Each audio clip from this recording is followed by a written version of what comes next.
Okay, to be honest, I have no idea where that Norton engine situation ends up. The video you're about to watch. It's been crazy down here. I think I talk about that quite a few times, but I never kind of like finished that video out. It kind of fell apart with timeline. I've got other things going on right now, so it was a real mess. So I just want to get something uploaded because I haven't in a while. So I apologize for whatever this video turned out to be.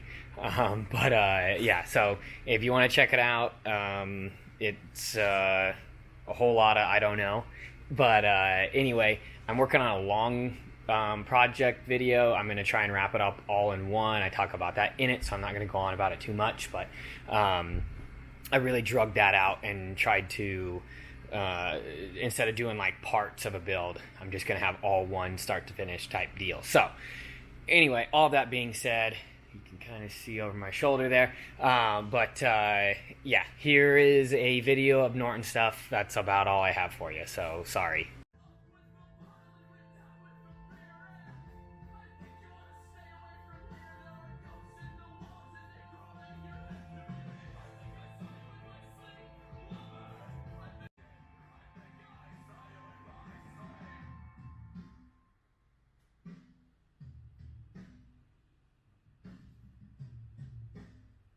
All right, well, I told you I was going to make a video of tearing this down, so let's try and put something together here.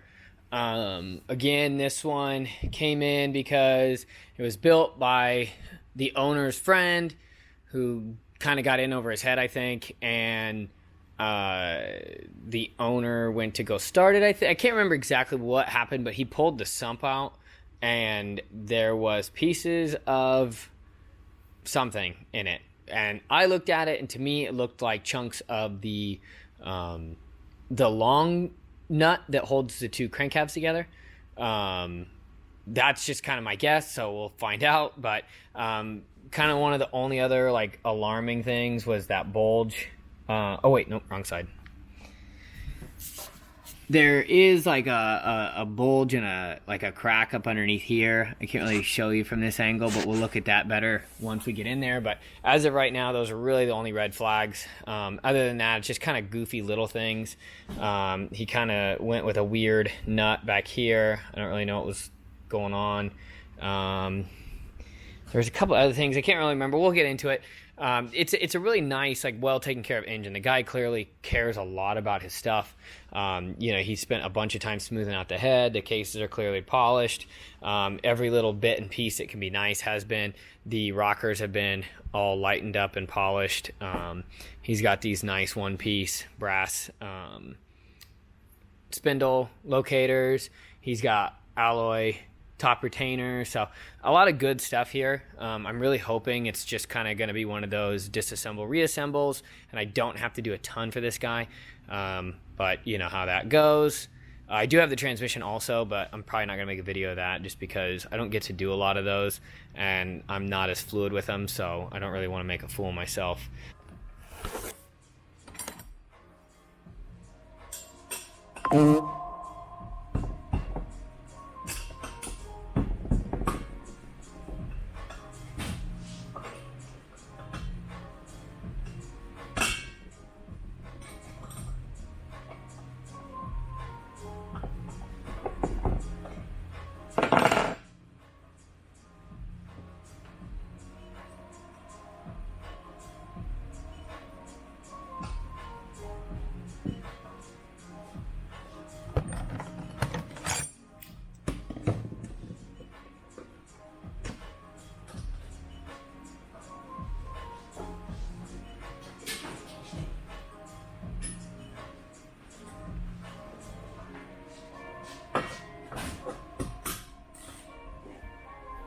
That's gonna be so annoying.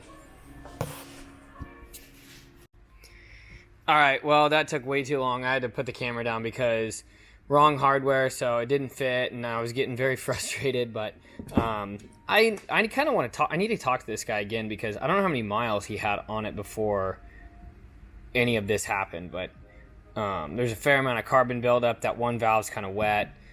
So we'll investigate what's going on there. There's not much seat left there as far as Norton goes. That's kind of deep. Norton seats are kind of proud of the surface. So, yeah, I'm not sure what's going on there.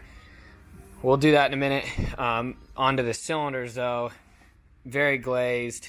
Not happy. They're also 60 over, which is not a good sign. So that's not encouraging. Let's hope that they're in spec. They just got a really bad hone job and they just didn't seat, because that's not a great look for what I've been told on this thing. Plus, you can see those lines. I can't quite. Yeah, I can feel that one. Let me see if I can get the lighting in here better. Not happy. So not good so far. I'm going to pull these cylinders off, and then we will look down inside. But this is not encouraging. It's kind of sad. We'll see.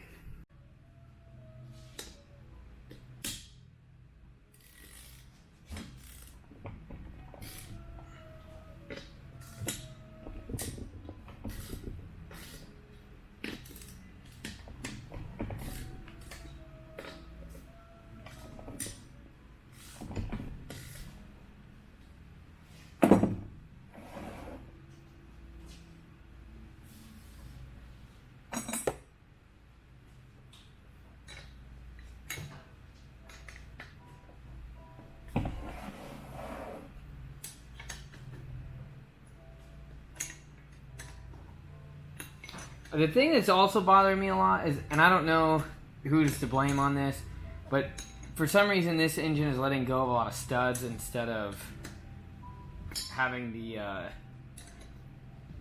nut separate. I really hate that. I always try and make sure that everything goes in clean and tight, so then that way when somebody does need to disassemble, they don't have to worry about it, because it's very irritating to me, so I don't want somebody else to deal with that. So I'm finding these very frustrating. I think my tolerance level for frustration is kind of low on this one too, because I know it was just done instead of it being something that's been sitting for 40 years, and that comes along with a lot of forgiveness. But when it's like, hey, somebody was just in it, now you're doing it again, I just get very aggravated very quickly, and I hate it. Yeah, I don't know. Does that look like that Indian head stuff to you guys? It's not a good sign. I hate that stuff. I wonder what happened, because he's got like miscellaneous chrome hardware, like as if somebody sent it out to get chromed, but not all of it is. So either half of it wasn't reusable, or it got lost or something. But I think I'm gonna try and get him to swap it all out with stainless, because Andover Norton sells a lot of this stuff in stainless steel, and that would look a lot nicer than half of it monkey metal and half of it chrome. Because yeah, those don't. And then there's just that random, which I gotta use a box in for, or open-ended wrench for those.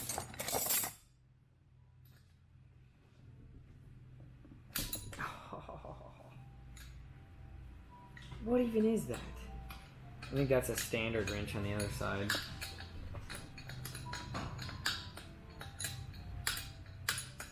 I'm gonna have to cut this up so much to make it... Oh, what? That wasn't even tight. Oh my god.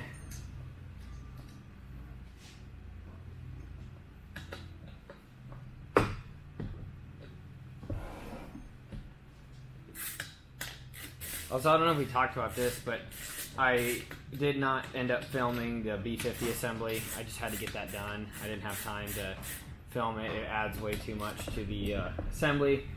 So I just got that done. It's sitting on the bench over there. I'll show it here later. But yeah, I just have to pick and choose, and things are getting kind of crazy right now, and I've got way too much 650 Triumph stuff that needs done, and I just got to get through some of the stuff I had promised.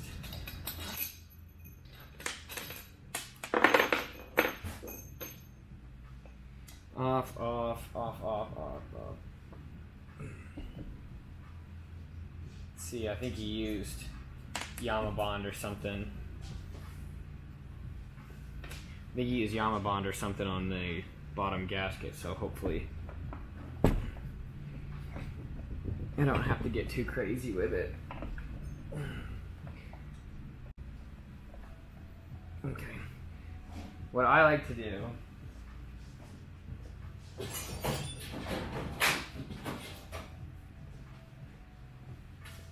get your rubber hammer out, and if you hit the fin square, you don't have to worry about damaging anything. So never hit up, but if you hit them square, it should be fine. It'll kind of shock the base to get it loose. Hopefully the camera doesn't jump all around and be annoying. I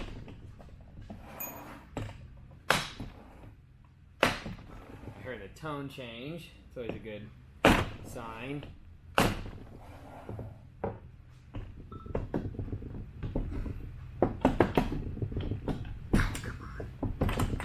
Oh.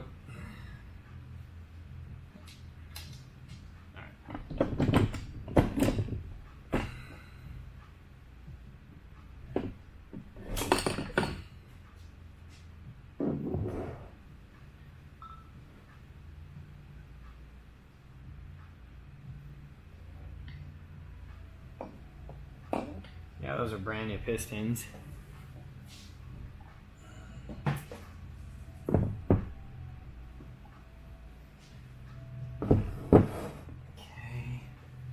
Somebody polished the rods up all nice. Actually, those look like new rods. They're like shot peened all through the center of the beam. I'll show you here in a second.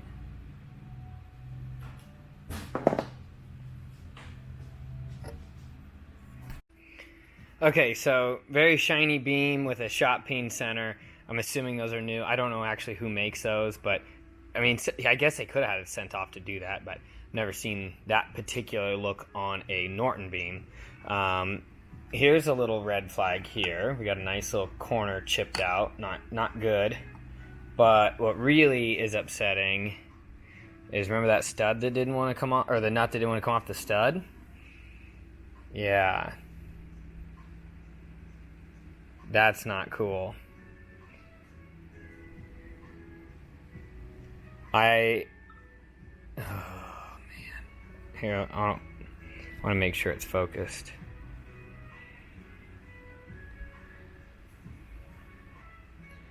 So we know that there's damage down here, which means something got in between the cam and the case. That was still in place there, and it doesn't look like there was a helicoil in it. It looks like those were just aluminum threads. And the item that the guy pulled from the sump is like an actual chunk of steel. So we know this may have been a victim of whatever it was that was rattling around in there. There is a scar in the flywheel when let me see if I can spin this around. Also, wrong nuts on the top two. So it's a bolt, and these are supposed to be the two long nuts. He's got the long nuts down here. That's incorrect. Also, somebody's been grinding on that cheek over there. You can tell, but let me see if I can... There's some chatter over there, but I don't know. It looks like somebody's had a die grinder to the surface of the flywheel itself. But as we come around, trying to balance everything here without causing any issues. As we come around, there's a big gouge, and that's fresh. It's like very textured. Let me see. There we go. That's a pretty good sized gouge. It's very sharp. Ouch.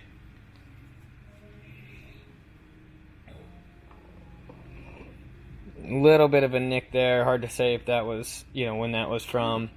And then we're going to pull back up on these. Yeah, so still don't know. I'm trying to peek down in there. Still don't know where those threads came from. I wish I had that piece I could show you what I'm talking about. Yeah, see, all the bolts. I thought it was going to be a bolt. A nut had like split or something. I thought that's what it was going to be. But so far, I don't know what it was. Yeah, so what I was speculating, I think I'm wrong. But it is curious because there's not very many other options. But there is some, I don't know if you can see those shiny spots or not, but there is some gouging throughout there where clearly something was bouncing around and got tossed. And then obviously up here too we had talked about. Somehow the cam looks okay though. I mean, it's got some wear on it, but the cam doesn't look like it got damaged from where we're at right now. Okay, well, let me get the timing cover off, get that pulled, and then we can finally split the cases and hopefully maybe actually find something.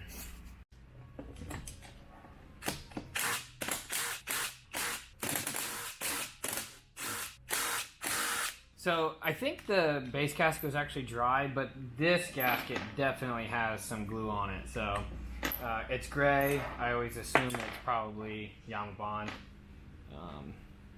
due to forum activity. People always go with Yamabond. I think this is going to make a mess. Thought all the oil was out of it, but it appears as though there is still some in the cover, but we'll get it cleaned up.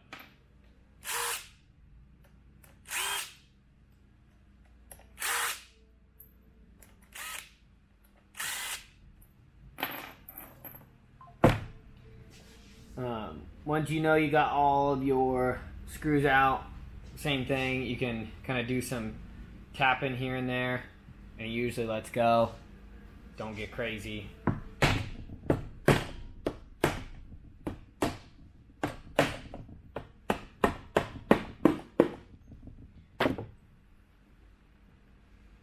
then just make sure you pull it off square. If you can get a grip on it. Run a razor blade around it if need be. Come on, let go. Monster.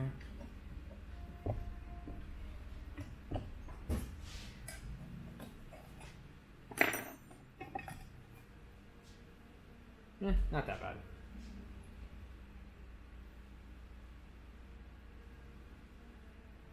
We'll inspect that later, make sure that the check ball and all that stuff's where it's supposed to be. Nothing crazy in here, no big pile of metal or anything like that. I don't know if I was expecting that or not, but I gotta get these pistons out of the way. Let's do that. Okay, so I apologize just because this isn't the best video, but I'm kind of in a rush. I need to go home and mow, and I want to get this thing apart so I can see what's going on inside. But I also want you guys to be part of the splitting. So I have both nuts off the studs back there. All case hardware out. 2 alums are out. This side's disassembled enough. Yeah, I left the pinion on. Cam key's still in, but that's not a big deal. So now we can kind of try and bust it loose. Same deal. We're going to take our hammer and just do some general knocking around. There we go. We got the tone change. So now we can see which side. Oops, I forgot about that key there. Get that out of the way. I'm going to make sure our rods don't get knocked around because they are nice.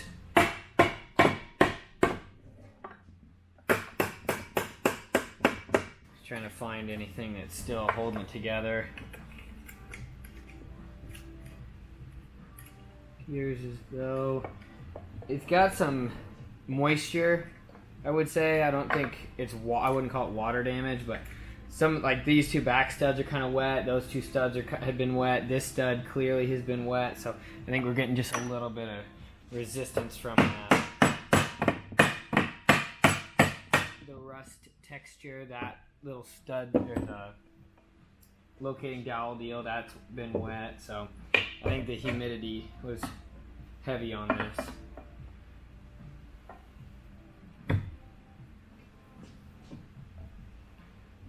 Come on. Okay. So right away we can see some more of those little dents and dings, like something was bouncing around inside. Yeah, definitely some damage there by the, I don't know if you can see that or not. The lighting sucks, but yeah, pretty good amount of damage there. Still no evidence as to where it came from. Obviously nothing on that side could have that. God, yeah, I really was confident in the fact that it was one of these.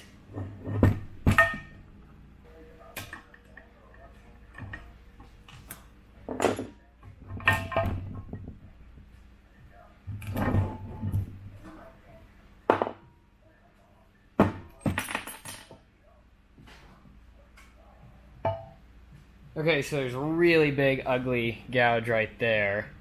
I don't know if you can, it'll focus in on that or not, but huge, ugly gouge right there. Pretty good amount right there. I just don't understand where it came from. Where did the item come from? Again, all the hardware is where it's supposed to be on the crank. Rod bolts are where they're supposed to be. Nuts. I don't know. I mean, at this point, I'm going to ask for the pieces back, because the other thing that's questionable is there's like miscellaneous, like mismatched hardware, like that one that was missing, that was just that weird nut. I wonder if it was that and it got crushed, because it would be, let's just say it's this piece here. It looks very similar to this, but it's just like a corner of it where it's just like the threads and the edge. So if one of these fell into the bottom and he didn't realize it and just thought he lost the piece of hardware, then he went and grabbed a random nut to replace it and just called it good. And then it was down in the bottom and it got tumbled all around and crushed up, and that's where all the damage came from, and that's where all the scratches and stuff came from. That would make more sense. So maybe I'll go get the pieces or ask him for it or figure out where they're at and compare them. But that would make more sense, is one of these got dropped in the bottom and then just, oh, I couldn't find it. Which, funny enough, I just learned about how, like, with what Keith did was accountability, you know, where every nut and bolt had to be accounted for. So if you wanted a new one, you had to turn in the old one. And I found that fascinating, and this is a great example as to why that is important, because if that guy would have just said, I'm not going to stop until I find the original, and then would have found it in the bottom of the engine, this would never have happened. So kind of full circle. But yeah, we'll pull these, inspect them, we'll pull the head apart, inspect it, we'll measure the cylinders, inspect it. I'll have to find out what all he wants done as far as repairs. Clearly that big chunk off the front, where did I put that? Clearly this is going to be an issue. That has to have, you know, that stud has to go in there. So that's going to have to be addressed. And then this crack here, I don't know if that's going to weep or not, so that may need to be taken care of also. But yeah, at least nothing else is, you know, this honestly could have turned out way worse. Like the fact that a chunk of that nut got between the cam and that whole front could have got blown out. You know, where the bushing goes through here, that could have got blown out, and then we would have just had a big paperweight, because there's no way I was about to spend the amount of time it would take to fix that. So cool. All right, we'll check it out in the morning.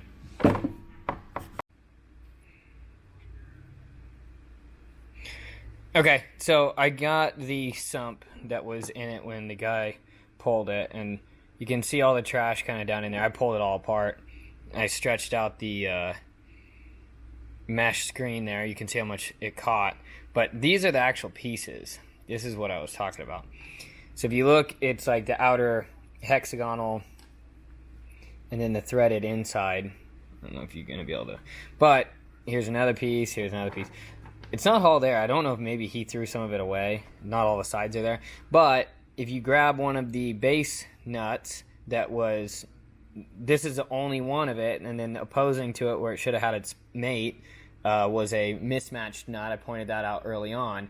And they are the exact same thing. So somehow, at some point, one of the base nuts ended up in the bottom of that engine and either they couldn't find it or they didn't know. I don't know. I don't know how it got left in there, but this nut ended up in the bottom and it got rattled around inside. So that was the big issue.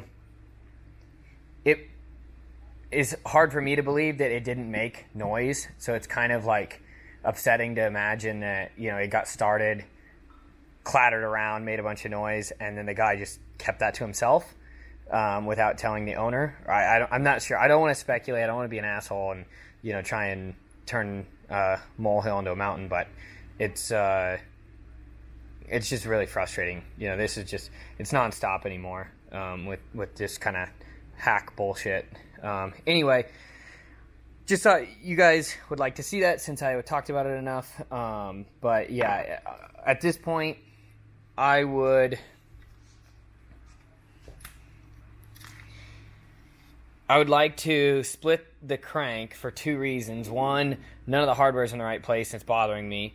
Two, I want to clean it out just in case some of this material ended up inside there, and inspect everything. I mean, the rods do feel good. I mean, there's no real like lateral play. They seem to be within spec, I would guess. But either way, I want to look at it. I want to see what's going on there. Just make sure it's as good as it can be before it leaves me. I want to measure these and hopefully leave it at 60. I don't like doing 80 on Nortons. They were not bored very concentric from the factory. And so if you look at how thin that is along there, it's just not good. I mean, they're always like this. It's just always so paper thin. At 80, I don't even know if that would be usable. That would be so soft.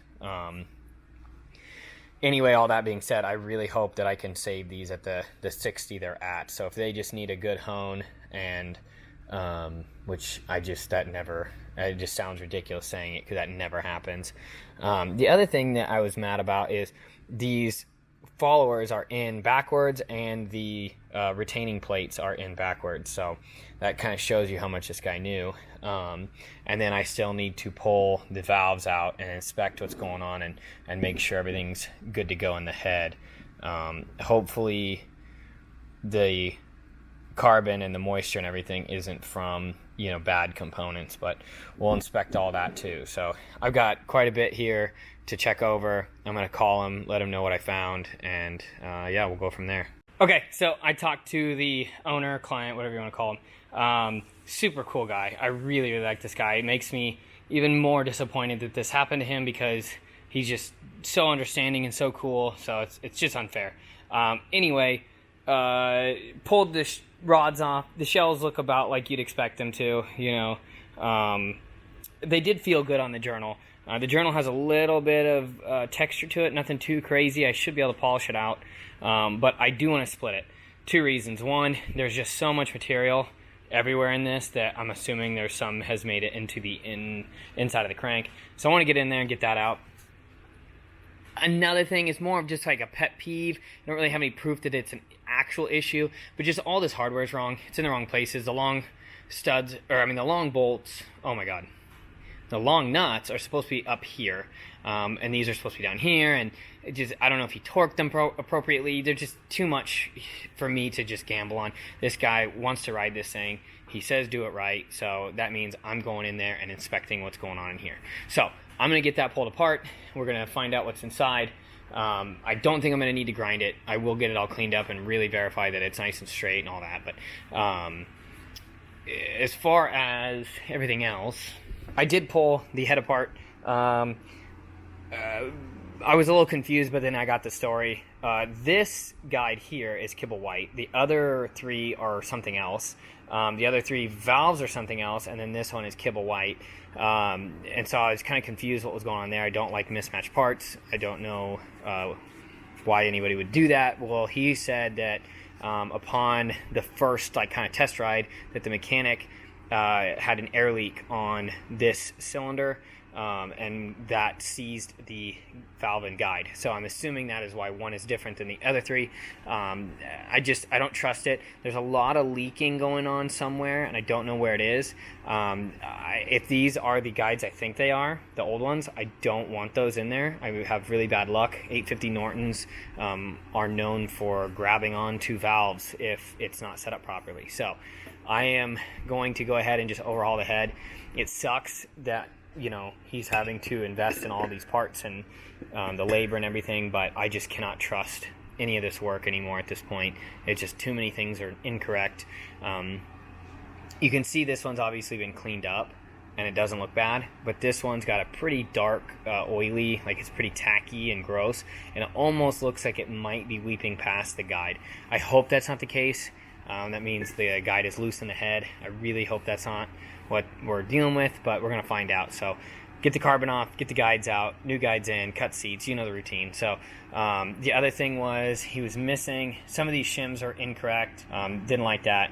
These one-piece retainers are plated, and he didn't have the spindles aligned properly, so they bit into the plating and it flaked off, and a lot of these were full of like little pieces of that plating. I don't know if you can, probably not going to focus in on that, but that little bit there was floating around inside, so each one has some junk on it.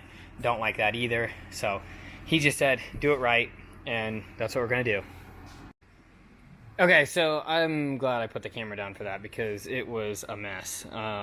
These were so over tightened, and he put way too much Loctite on them. Remember how I said it wasn't a big deal that the he had used the short ones to the long ones?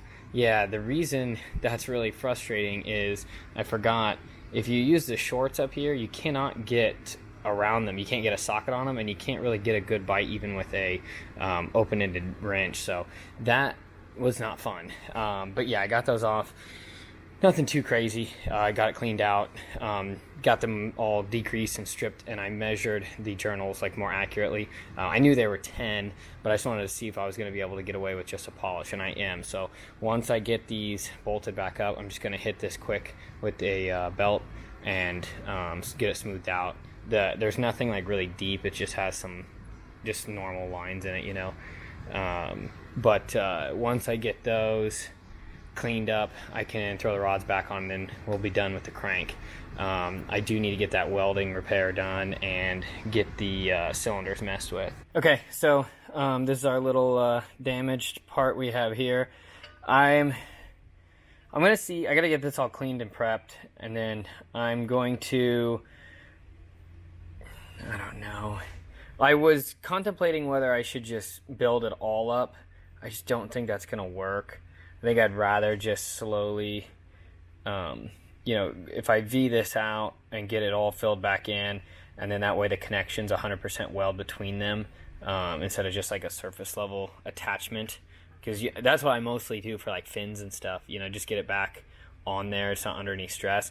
But this is actually going to hold a torque, so it has to be, you know, very, very structurally sound. So I'm going to get it all cleaned up, get the oil out of it. I'm sure it's filthy. We already know that. But if I get it clean, get it started, get it hot, you know, I know I'm going to fight a bunch of porosity, but we just got to get that back on there. Probably end up helicoiling it, just because I think that's going to be the most solid way to get a strong thread back in there. And then we just have that small little push out that I have to make sure it's not going to weep oil, but that's not such a big deal. I don't care about that. This is what I'm concerned with. So it's going to take some time. I'm going to take it slow, make sure it gets done right. So wish me luck. This is by far not a how to weld aluminum in any way. This is just this is the next step I got done with. So essentially what I did was I kind of like got it just held in place, and then I was V'ing it out with the die grinder. So I just V'd it out with this bad boy, and then I would just fill it all back in, and then jump to a new spot, V it out, fill it all back in, And so that way it's like damn near 100% weld. You can kind of, well, maybe not. You can kind of see where like it started to fall into the thread, which is what I wanted. So that way I knew I penetrated deep. So I'll run a tap back down it. Like I said, I'd really like to just run a helicoil on this. I need to check to make sure I have that helicoil. But I feel like that's going to be the strongest. But, you know, it's all weld, you know, all the way through to this and then all up. And then I built up the top so I can deck it back flat again. And then that's all weld all along there. And then I flipped it over and did the underside. I don't know if you can see it. So now I'm going to go in and clean this up so I can fix, I don't know if you can see that crack, but it's like right there. So I'll get it taken care of. Okay, now that I feel confident to show you, because there was a couple parts where I was a bit nervous, but if I can get this to focus. I feel like this used to focus so much better. I don't know what's going on here, but anyway, I've got it all welded back on, kind of shaped it a little bit here and there, made it look a little nicer, but I have it tapped for the helicoil. I'm going to go ahead and get all the blasting and everything done before I install the helicoil, but I am incredibly happy. There's no evidence of the original crack. I think I got my penetration 100%. The tap felt great going through it, so God, I wish it would just focus so I could show you how nice they look. But either way, I'm happy with that. He does not want, hold on. He does not want the cases polished anymore. I'm going to just vapor blast it. The head had been vapor blasted, and so I'm going to finish the job, get the rest of it blasted up. I got that other spot. You can see where I ground it out, welded it, and then ground it back down. Ground it back down to make it look cleaner and clearance for the cam so it doesn't contact. So that wasn't a stress, you know, issue. It's not like a structural area. It just had been pushed out and it was going to weep. So now it is sealed back up and it should not weep. Man. Either way, I'm happy with that repair. It's back on. You can see I've got just a slight low spot right there on the edge, but the rest of it is nice and flat, so no problems. Shouldn't be an issue, but we will put that helicoil in there. These outer two here are helicoiled, so this one's just going to be doing the same job. Okay, so as you can see, we've jumped into the future quite a ways. A couple things I think I had mentioned. Actually, I'm filming 2 videos right now, so I'm kind of forgetting what I have covered and what I haven't. But I asked if he wanted everything polished back up. It was looking kind of grimy. He said no, too much maintenance, so just vapor blast. The head had been vapor blasted after it had been polished by the previous builder, and so he said just go ahead and do the same thing to the bottom end.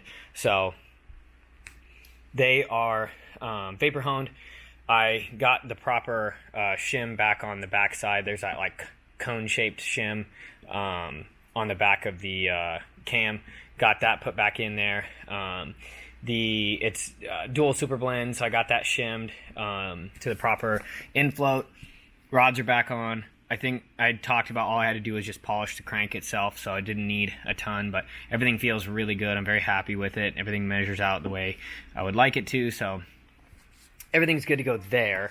The cylinders were tight, so I got to just hone those, and then I blasted them for new paint because the paint looked horrible and it was chipping off. I don't think it was even high temp. And then, what else? I've got that stud back in, the one that I did the repair on. Happy with that. Let's go look at the head.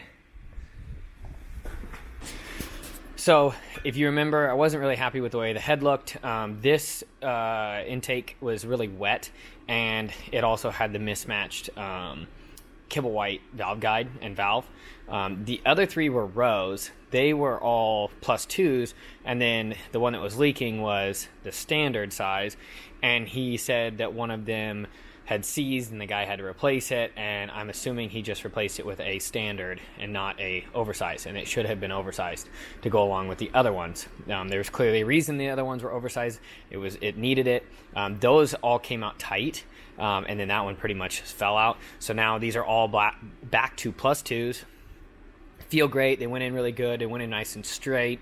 I'm not having to take a lot of material off. The 3-angle face that had been done is in pretty good shape, and I got my guides nice and concentric to the seat. So just kind of touch them up, clean them up, getting a good face. I don't know, you're not going to be able to see the face on that, but getting a good face on the valves. So this is going smoothly. I'm going to get it back together, replace a few other missing parts. The misalignment, so there's these one-piece outer spindle plates, and you have to get those spindles aligned, otherwise these tabs that retain them or keep them, straight, are going to get damaged. And a lot of these are crushed, and like the copper plating that he had done on these, or the brass plating, whatever it is starting to chip off, and it was inside those spindles. I think I showed that. So I'm either going to try and find replacement ones of these,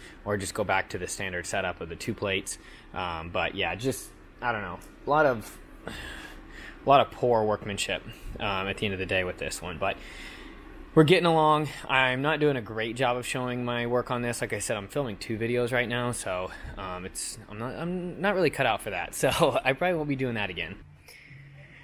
Cylinders are drying, so I went ahead and threw the timing together. You put your pinion gear on. There's only one spot because of the keyway. And then it is 10 rollers between timing marks. So there is a dot on the intermediate gear that lines up with the dot on the pinion gear. And then you come up to the top here, and there's another dot right here, and then you count 10 rollers in between the other timing mark on your cam gear. Sprocket, whatever you want to call it. So once that's all timed up, you're good to go. I like to stick a punch or extension or whatever in the crank, and then that's how I can tighten down the cam sprocket nut. So I'm going to do that really quick, and then we'll set tension on our little tensioner here. And then I need to get the studs. They came out. I always hate when this happens, but the studs and nuts came out. I'm not a huge fan when that happens. It frustrates me. So I need to get those inspected and cleaned up, see if it's just because there was Loctite on the nut or if they are actually damaged. So figure out what's going on with that, and then we'll get the pump inspected, get it back installed. I really need to get this thing back together. I still have the transmission to do, but I need to move on to Triumph stuff. I said that multiple times. But I really got to get Triumph stuff started and out the door, because everybody's been very patiently waiting, and I've got a lot of it to do.